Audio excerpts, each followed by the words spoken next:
Alô, alô? Tá ouvindo? Estão ouvindo?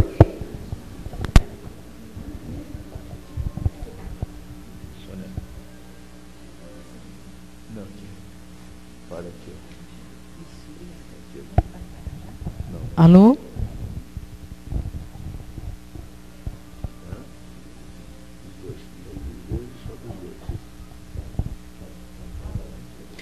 Tá, aí, né? Stop. Tá bom. Boa tarde a todos. Né? Treinar no microfone aqui. Então, tem uns recadinhos. Alô? Tá ouvindo? Tem uns recadinhos para dar da parte do Departamento Social, que é sobre as cestas básicas, né? Arroz a gente já tem bastante. Tá faltando assim, leite em pó, feijão, açúcar, né? Café. A Sandra estava falando agora, né? Então, para compor aquelas 60 cestas básicas que a gente consegue ajudar 300 pessoas. Quem puder colaborar, vizinhos, amigos, né? Para ajudar a gente, vai ser muito bom. E da área doutrinária, todos os domingos, às 10 horas da manhã, é palestra, passes, evangelização infantil. Segundas e quintas, às 20 horas, palestras e passes. Nas terças-feiras, 20 horas, o tratamento de passes para dependentes químicos, né? E aqueles que tiverem algum parente que precise, esse parente dependente químico não possa vir, pode vir um representante, aí vai receber passe por ele, vai receber tratamento essa pessoa. Né? Quarta-feira aqui nós, no dia de hoje, às 14 horas, palestra e passe, e sábado às 17 horas, palestra e passe também. Né? Os cursos estão encerrados, né, agora, mas quem quiser pode vir assistir às aulas assim, só para aprender um pouquinho também, e aí o ano que vem pode se matricular. Então, esses são os nossos avisos, tá? Então, nesse momento, vamos nos desligando as nossas atenções, das nossas preocupações, procurando nos ligar ao nosso Mestre Jesus, esse Mestre incondicional, que está sempre, sempre nos auxiliando. Cada um, no seu íntimo, busque essa figura do nosso amigo, trazendo cada vez mais perto de si. E assim, ele vai ajudar a nos recompormos, a nos sentirmos melhores, melhores ainda do que quando entramos aqui. Certos desta ajuda, vamos então, com um pensamento elevado, procurar ficar atentos a essa palestra de hoje, que sempre nos esclarece alguma coisa a mais sobre o plano espiritual, sobre acerca do Evangelho, que sempre nos dá mais fortalecimento para caminhar na nossa jornada evolutiva aqui na Terra. E assim, vamos juntos fazer o Pai Nosso, que Jesus nos ensinou no Sermão do Monte, que essa prece nos liga sempre diretamente ao Pai. E onde tiver várias pessoas reunidas em nome de Deus, em nome de Jesus, ele falou que aqui ele estaria. Então, nós temos certeza que ele está conosco, nos abençoando, nos protegendo com a sua força, com a sua luz. Pai nosso que estais no céu, santificado seja o vosso nome. Venha a nós o vosso reino, seja feita a vossa vontade, assim na terra como no céu. O pão nosso de cada dia nos dai hoje, perdoa as nossas ofensas, assim como nós perdoamos a quem nos tem ofendido, e não nos deixes cair em tentação, mas livrai-nos de todo o mal. E assim damos graças a Deus e por iniciada a nossa palestra da tarde com a dona Matilde.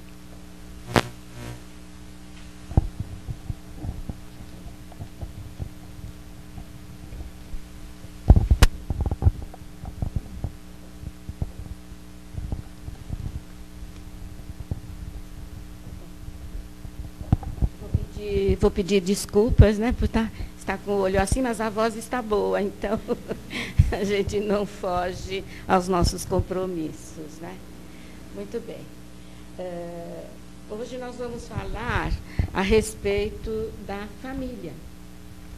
Emmanuel prepara aqui um capítulo onde ele diz assim.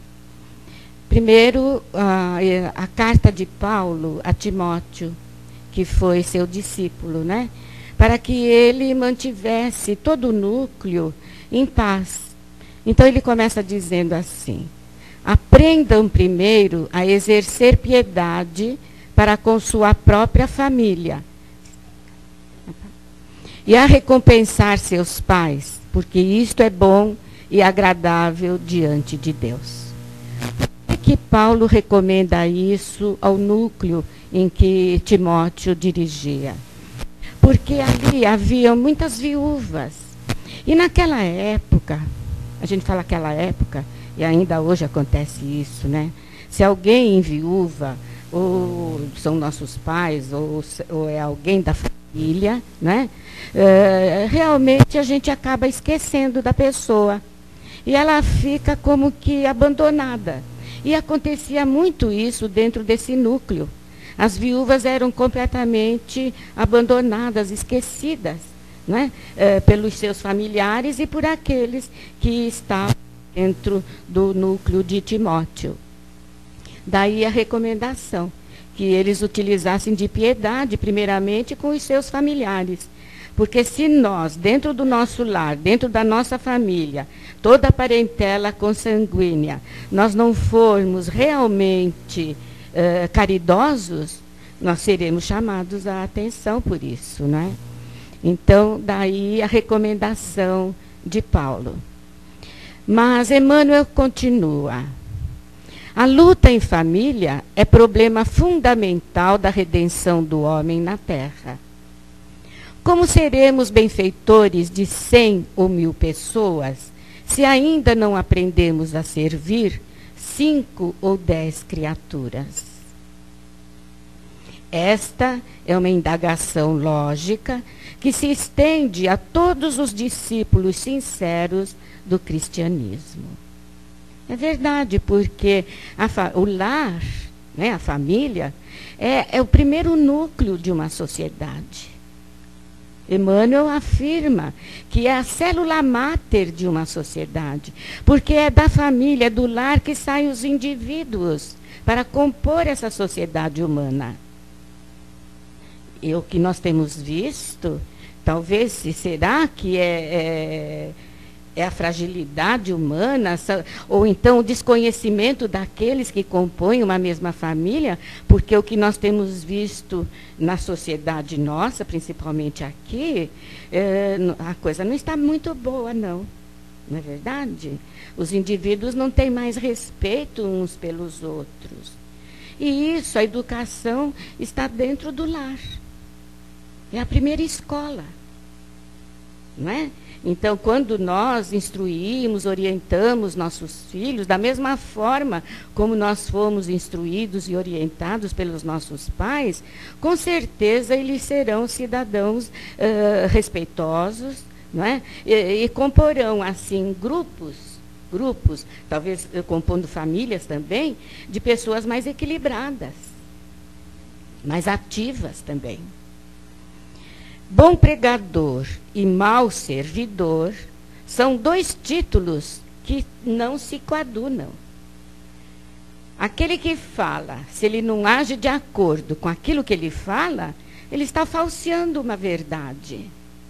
Então a gente precisa prestar muita atenção nisso. Quem somos nós na nossa intimidade? Quem somos nós dentro do núcleo familiar? Quem somos nós com os nossos amigos, com os nossos vizinhos? Eu tenho uma vizinha hoje aqui, e ela pode dizer quem sou eu, e eu posso dizer quem é ela. A felicidade, não vou dizer sorte, né? Porque sorte não existe, mas a felicidade que nós temos é de compormos vizinhos, todos espíritas, voltados, né, a essa compreensão da realidade espiritual. Então, isso já é uma grande ajuda. A gente rende graças a Deus por isso também. Né?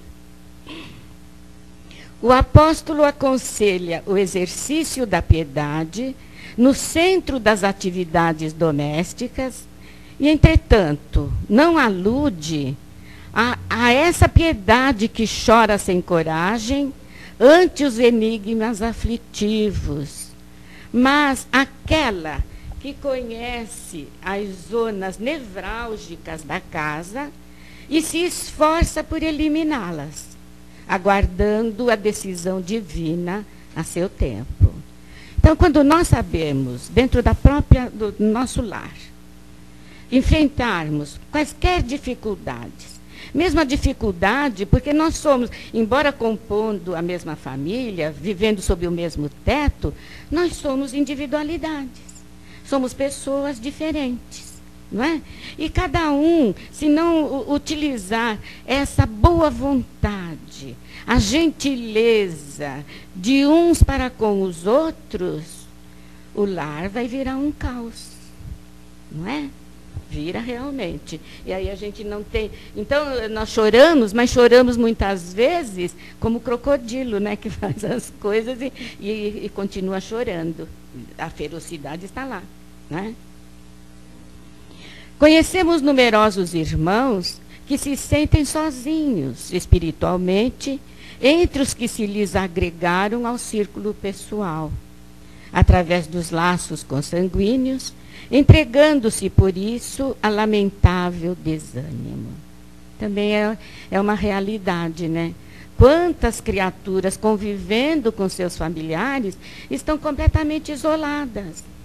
Principalmente quando nós atingimos uma certa idade, né, que a gente não pode mais ser produtiva ou produtivo, que a gente não tem mais condições físicas de estar auxiliando, de estar trabalhando, colaborando, podemos ser relegados, não é, a segundo plano, esquecidos até dentro da própria família.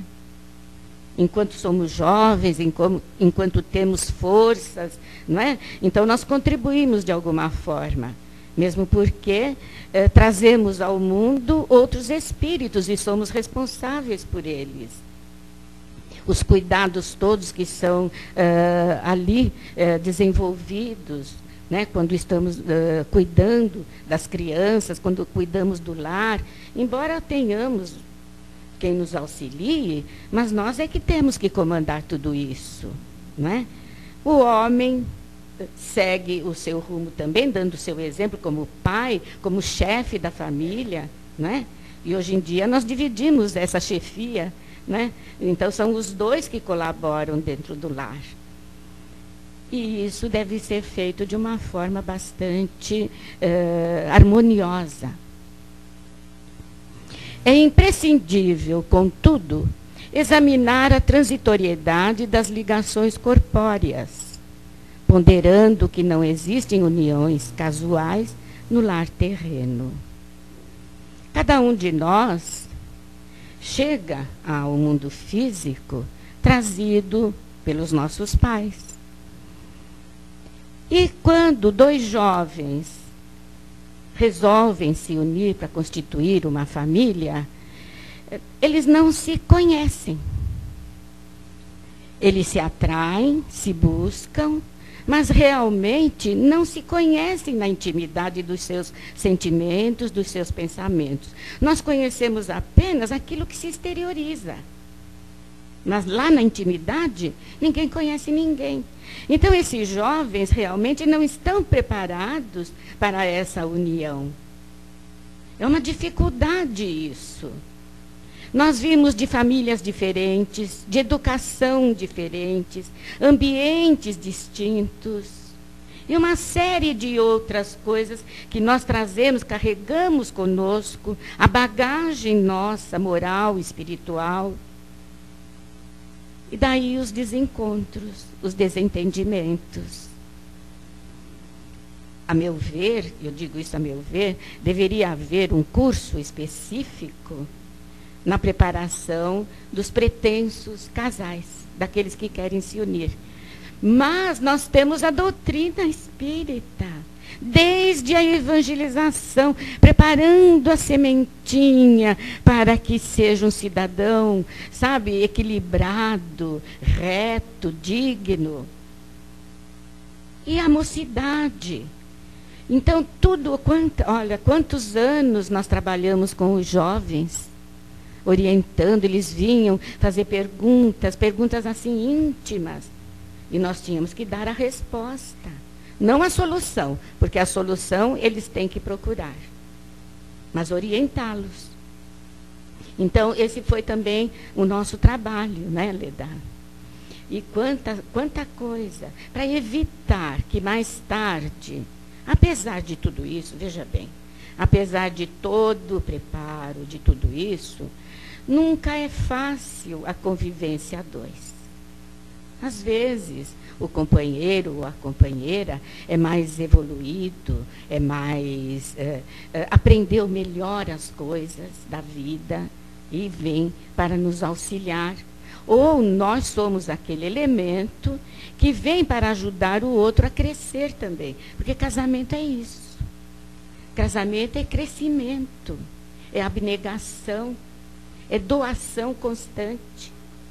Se for feito isso dentro do lar, com certeza a prole, nossos filhos, eles serão criaturas de bem, porque aprenderam através dos pais. Isso é muito importante. Quando há a união, quando existe a harmonia, quando os afetos não são os desafetos. Porque, embora tudo isso, nós recebemos dentro do lar como os filhos, também aqueles que foram nossos desafetos, ou que nós fomos seus desafetos. Criando dessa forma vínculos, que muitas vezes se traduzem na desarmonia da família. E a doutrina espírita é bastante esclarecedora a esse respeito e nos prepara para superarmos quaisquer dificuldades dessa ordem.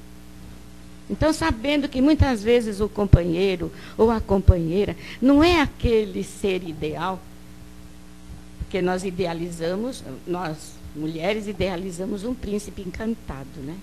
E eles uma princesinha. E na realidade nós somos apenas humanos. Não somos essa coisa maravilhosa.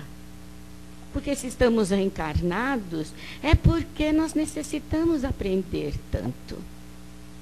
E às vezes nos desgostamos, não é? Partimos para outras aventuras. E isso, com certeza, nos prejudica. Mas quando nós damos o primeiro passo na busca desse conhecimento, aí a coisa começa a se ajeitar. Né? Há muitos casais, nós conhecemos alguns casais felizes. Alguns casais em que tanto quanto a mulher quanto o homem se querem bem, se respeitam. Então a união realmente ela é harmoniosa. Mas e se dentro de uma união assim harmoniosa, nós recebemos como filho, algum espírito mais difícil? Compete a nós auxiliar esse filho. Eles vão primeiramente aprender através do nosso exemplo como se conduzirem. Se há alguma dificuldade, é porque eles também trazem a sua bagagem espiritual. E sabedores que somos, porque a doutrina espírita nos esclarece tanto a esse respeito, então cabe a nós orientá-los, acalmá-los, não é? Mostrar a eles que na vida tudo passa, que é preciso que eles se conscientizem de que estão exercendo uma oportunidade, porque Deus não castiga ninguém. Deus perdoa sempre. Aliás, Deus não tem necessidade de perdoar. Ele estabelece leis e nós temos que segui-las, não é? Mas Ele nos oferece oportunidades inúmeras, incansáveis, até que nos recuperemos e possamos seguir em frente mais felizes, não é?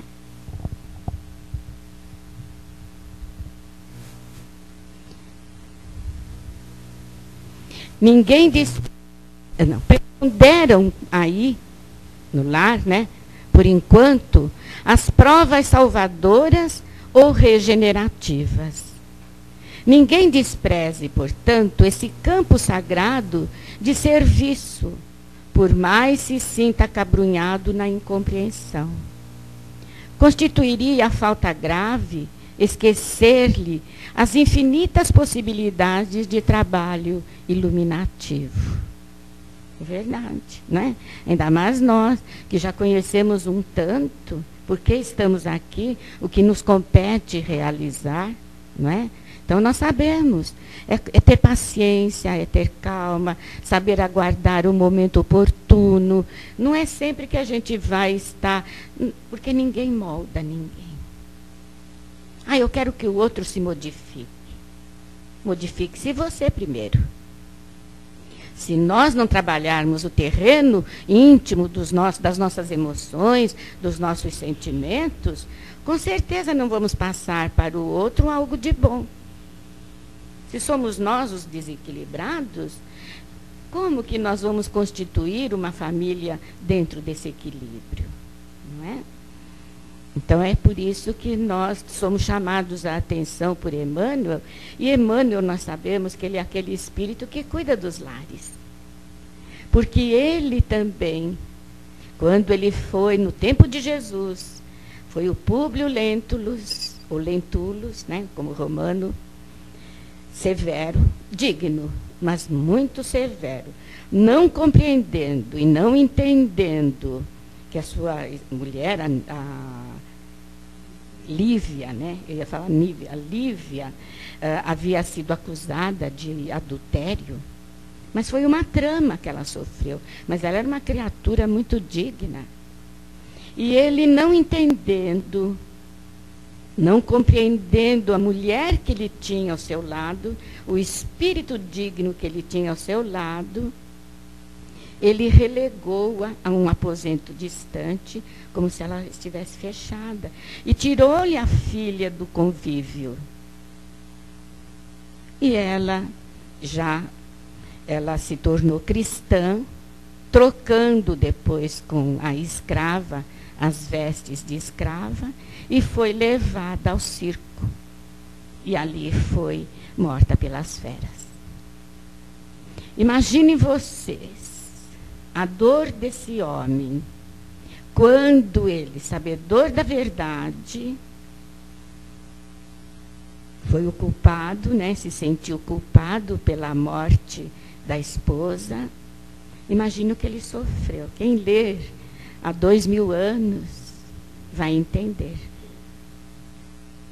E Lívia, ela era tão digna que ela se aproximou de Jesus e trabalhou pela recuperação daquele que foi seu esposo, dos seus filhos, né? Porque depois houve um terremoto e ele ficou cego. E ele ficou junto com a escrava. E ficou cego. Mais tarde, ele renasce, né? A continuação desse livro é 50 anos depois. Ele renasce como escravo, cristão. Nestório, né? Nestório. E aí ele se recupera, ele se arrepende de tudo que ele havia causado a ela, e ele pede um século.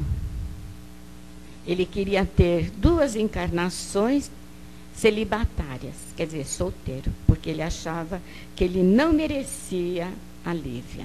E ela, de lá das alturas, ainda orava e pedia muito por ele.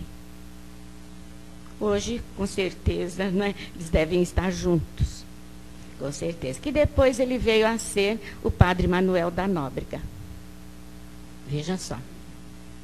Ele teve 2 encarnações dentro da religiosidade cristã, como padre e uma vez como frade, né? Bom, é uma história bonita, uma história verdadeira, né? Que nós achamos por bem contar para vocês. Ele continua: é impossível auxiliar o mundo quando ainda não conseguimos ser úteis, nem mesmo a uma casa pequena, aquela em que a vontade do Pai nos situou a título precário. Porque tudo isso é transitório. Toda essa aproximação pode ser transitório ou pode se perpetuar. Porque aqueles que se amam realmente, aqueles que se querem bem de verdade, não rompem esses laços. Os laços continuam. Nós assistimos um grande amigo nosso, o seu Valdir, né, que era um casal maravilhoso, extraordinário. Nunca um falou uma palavra ofensiva para o outro. E a Ondina, sua esposa, veio a desencarnar. Nós a assistimos. E eu nunca tinha visto um espírito tão lindo na cabeceira de alguém. Quando eu vi esse espírito, nós viemos dar passe na Ondina, não é? Esse espírito, ele tinha um diadema na fronte, assim, na cabeça, com pedras assim que fulguravam, sabe? Uma coisa maravilhosa. Eu nunca tinha visto uma figura tão linda, parecia um anjo. Aí nós tivemos a noção de que ela realmente ia desencarnar. Para nós, a nossa intuição mediúnica, não sei, representava aquele espírito que vem desatar os laços finais. Né? E realmente a Ondina partiu. Este senhor, seu Valdir, um homem também extraordinário, né? Ele chorava tanto. E a Ondina um dia apareceu ali. E nós descrevemos para ele. E ela dizendo que ela o amava muito e que ela estaria trabalhando junto com ele enquanto ele aqui permanecesse. Mas que ele se cuidasse, porque ainda não era hora dele partir. Então nós descrevemos a roupa em que ela estava e ele falou, era a roupa que ela mais gostava. Então, vocês veem, essas presenças vêm confirmar que nós continuamos existindo. E quantos outros nós vimos, né? Que aqueles que partiram também, né? Então, a mediunidade nos beneficia dessa forma. Às vezes a gente vê coisas também que não gostaria de ver. Não é, Aparecida? Mas, enfim, se viemos com essa faculdade mais aguçada, é para servir. Realmente é tarefa que nós temos que desempenhar, né? Antes da grande projeção pessoal na obra coletiva, aprenda o discípulo a cooperar em favor dos familiares no dia de hoje, convicto de que semelhante esforço representa realização essencial.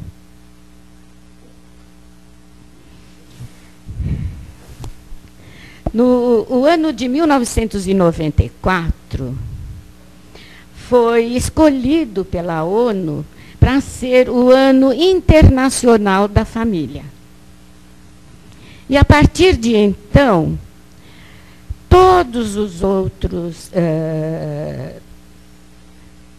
as outras sociedades, né, acharam por bem aquele retorno, os cuidados necessários para que a família existisse. Porque houve uma época, e agora essa época retornou, parece que retornou. Houve uma época em que a família estava se desagregando. É atual isso, né? É atual. Por isso, aqueles que têm os seus familiares, que se compenetrem bem da responsabilidade que todos nós temos, não é? Na condução desses entes queridos. E a partir daí, as famílias... Veja bem, antes de nós entrarmos aqui, nós podemos dizer que a família, de uma forma geral, ela nos mostra a trajetória humana. É através da família que nós vamos conhecer quem foram esses elementos que constituem essa família. Quem somos nós? Nós aprendemos a nos conhecer também. Nós temos os afetos harmônicos, como o José Roberto gosta de falar. Temos? Ou temos desarmônicos? Às vezes fica mesclado, né? Um ou outro fica um pouco mesclado. Mas, de toda forma, nós sentimos essa responsabilidade, porque nós sabemos mais ou menos de onde nós viemos. Por que estamos ali, hoje servindo como pais, ontem ou amanhã servindo como filhos, como irmãos, como parentes? Porque há sempre uma troca dentro da própria família. Mas antes de nós pertencermos à família consanguínea, nós pertencemos à família humana. Até que nós consigamos, nós exercemos todas as nossas atividades dentro de uma família, dessa forma, né, esclarecedora, que a doutrina nos revela, para mais tarde compormos a família universal. Olha que maravilha. Quando a gente partir para o outro lado, como aconteceu com o nosso querido seu Mamed, né? Durante mais de 50 anos, pregando, levando o conhecimento do Evangelho, da doutrina espírita, a milhares de criaturas, porque ele trabalhava em mais de 10 centros, né, Roberto? Então, imaginem quantas almas gratas a ele por semear essas sementes benéficas nas almas. Então, com certeza, seu Mamed, que hoje deve estar encontrando a sua querida esposa, não é? Ela estava ali ao lado dele quando nós estivemos dando aquele passe, lembra? Então, essas coisas que a gente observa, que a gente constata, nos trazem esse alento. Então, nós somos capazes, esperamos que sim, de enfrentar qualquer dificuldade. Mesmo porque, se não formos assim, nós estaremos fazendo o quê? Né? Seremos os falsos profetas, considerados como falsos profetas.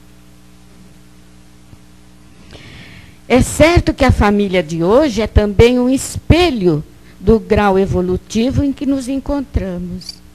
E por isso reflete as nossas conquistas e também os nossos desacertos, aqueles que cometemos. Com certeza os cometemos. Se estamos aqui, é por falta disso. O lar terreno, então, ele é o estágio dos espíritos. É um estágio provisório. Mais tarde nós poderemos compor outros estágios junto a outros elementos, ou até com os mesmos elementos, se é que não fomos suficientemente corretos com eles. Não é?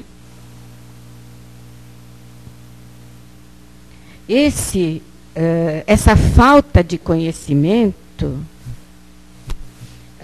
entre dois seres, ou entre mais seres, é a falta da religiosidade. Não precisamos adotar títulos de religião, mas se nós aprendemos através das várias encarnações, não é? Estamos cumprindo a lei divina, nós podemos nos considerar pessoas ligadas a Deus, religiosas.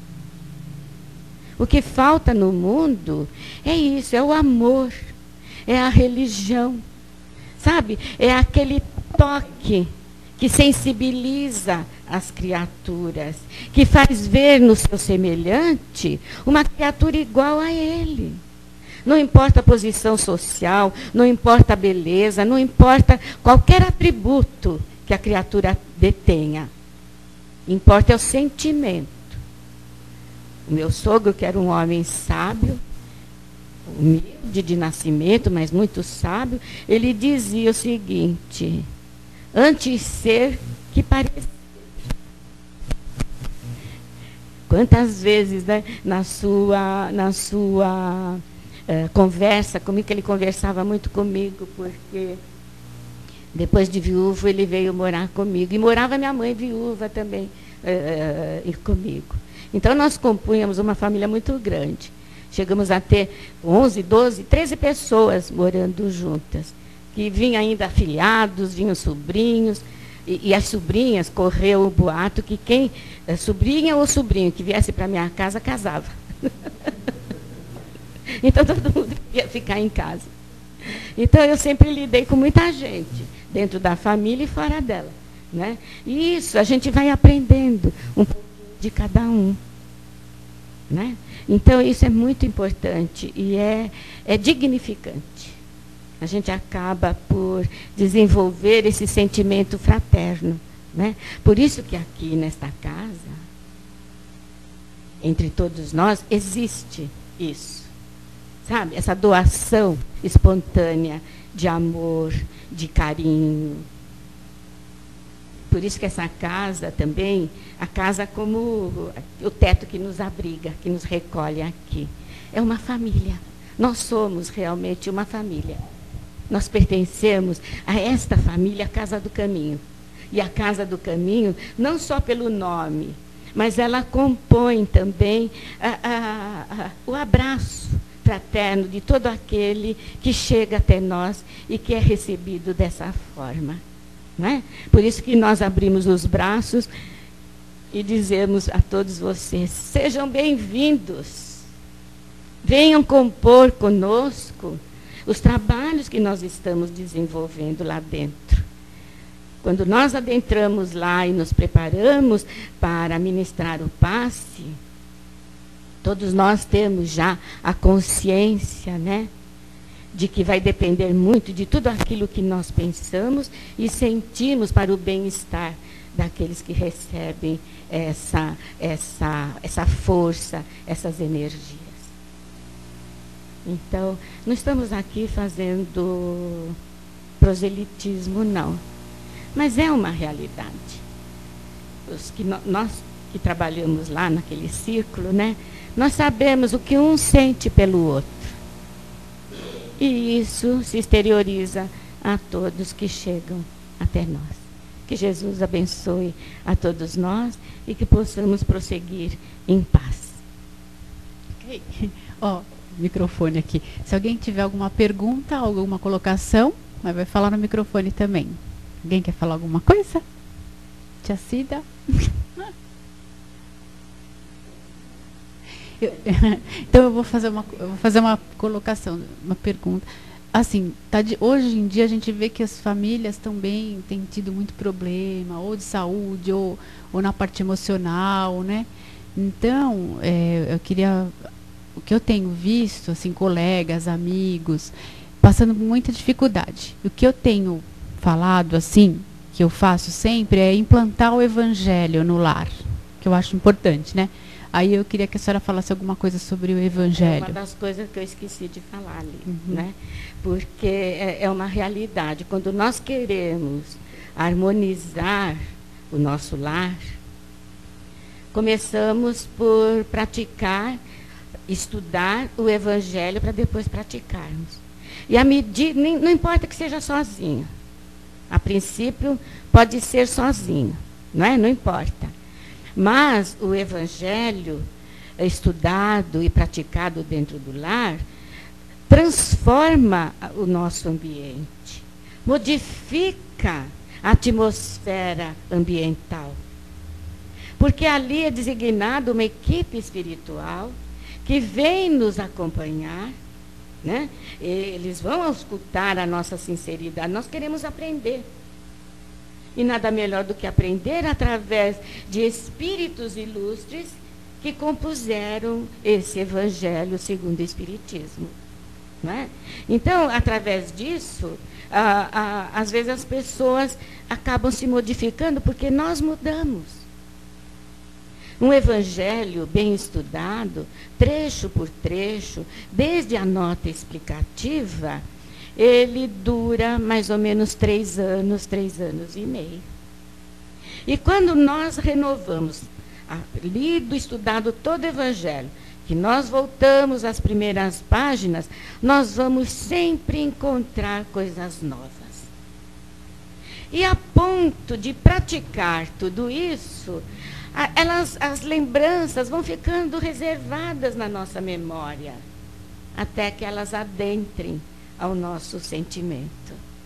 Aí nós começamos a vivenciar, como disse Paulo, já não sou eu que vivo com o Cristo, mas é o Cristo que vive em mim. Então, quando isso acontecer, realmente, quando nós nos tornarmos um cristão verdadeiro, que antes de sermos espíritas, nós temos que ser cristãos. Quando o Evangelho entra num lar, ele ilumina todo o quarteirão. É uma verdade. Nós pudemos constatar essa coisa. Acidentes que aconteciam, eu não me canso de falar, de contar isso. Eu morava numa avenida e toda semana tinha acidentes terríveis. O bar que tinha ali do lado, que saía brigas,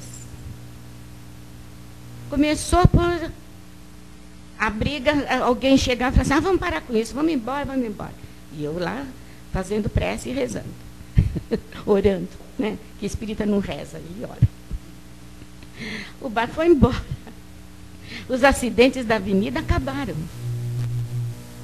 Mais tarde nós soubemos que ali era um recanto onde eram emboscados os escravos. E lá chamava Chácara do Encosto.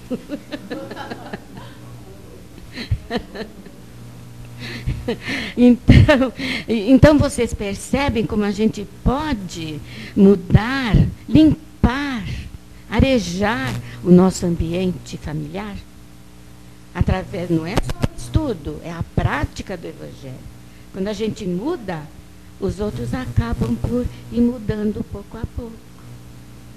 E a gente traz a paz para dentro do nosso lar.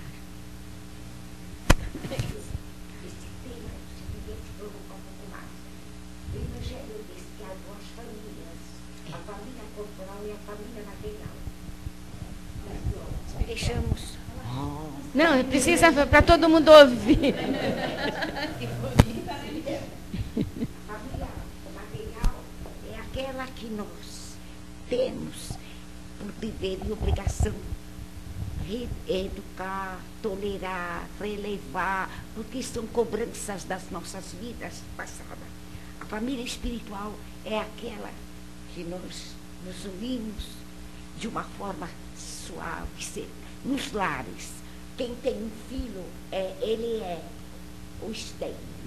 Mas quem tem 4, 5, 6 filhos, cada filho tem uma condição espiritual. Ali dos filhos tem o que cobra e tem aquele que tem uma profundidade tão grande. E o filho do vizinho tem um amor tão grande, mais que o filho consanguíneo. Olha lá, gente, a vida é uma escola. E esse tema é um tema muito importante para todos nós. Domingo, eu fui numa festa das mães. Eu só conheci uma pessoa lá, 2. Um é o noivo da minha neta e outro minha mãe. A mãe, a festa, nunca vi aquele povo. Aquilo foi demais. E eu cheguei perto de uma pessoa, o que aconteceu? Esse povo está me vendo como que a senhora é uma iluminada. Mas todo mundo, Soninha, vinha lá me abraçar e me beijar. No fim, olha, no fim, uma velhinha com 87 anos vai fazer agora, estava me procurando. Só que não enxerga muito bem, eu soube depois, diabética, com vasinho de flor para mim, não me acha. Mas foi demais, viu? Foi demais. É isso a verdadeira paternidade. É nós, exteriorizado dentro do nosso ser. Amor, amizade, carinho. Eu já perguntei para a Valéria. Falei, você se convoca? Porque você é bonita, eu sou bem na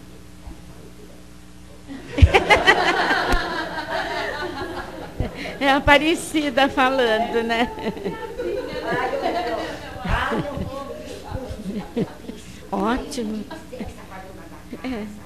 Se ela me permitisse fazer uma homenagem a todas as mães, aí chamei os 3 filhos da mulher, pôs aqui de volta a mim, segurei na mão de jovem, cheio dos nossos. bota lá, segurei a mão e o que significava a simbologia do Dia da Mãe pelo amor que ela dedica aos seus rebentos. Quase que quebraram o livro. É a Aparecida falando. Ontem, né? Ontem, lá no velório do seu Mamed, né, nós fizemos uma prece falando dos valores dessa criatura, da saudade que ele ia deixar, mas das lembranças boas também que ele cultivou, né, em todos nós. E depois, em homenagem a ele, muita gente pode ter estranhado, né, seu Vladimir?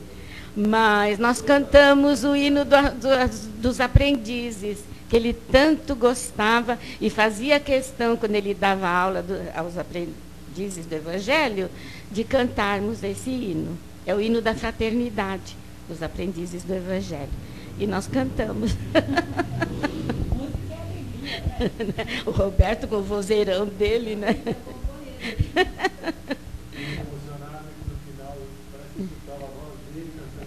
Com certeza, com certeza. Então, hoje me telefonou uma senhora que estava lá, né, que eu dei o meu telefone para ela, e ela falou que ela viu que o neto, aquele rapaz bonito, né? Aquele rapaz, ele tem mediunidade também. E que ele viu a avó, Dona Teresa, a esposa do seu Mamed, toda sorridente ali do lado dela. Passou, né? Então, diz que ele escreveu, né? Enquanto nós estávamos lá, ele disse que compôs alguma coisa. Bom, gente, em suma, é isso. Vamos terminar, senão vai chegar 3 horas. História de família. Então, vamos passar para a segunda parte agora. Tia Cida, vem. Vem agora, né? Ela falou que ela vai fazer. Ela quer fazer.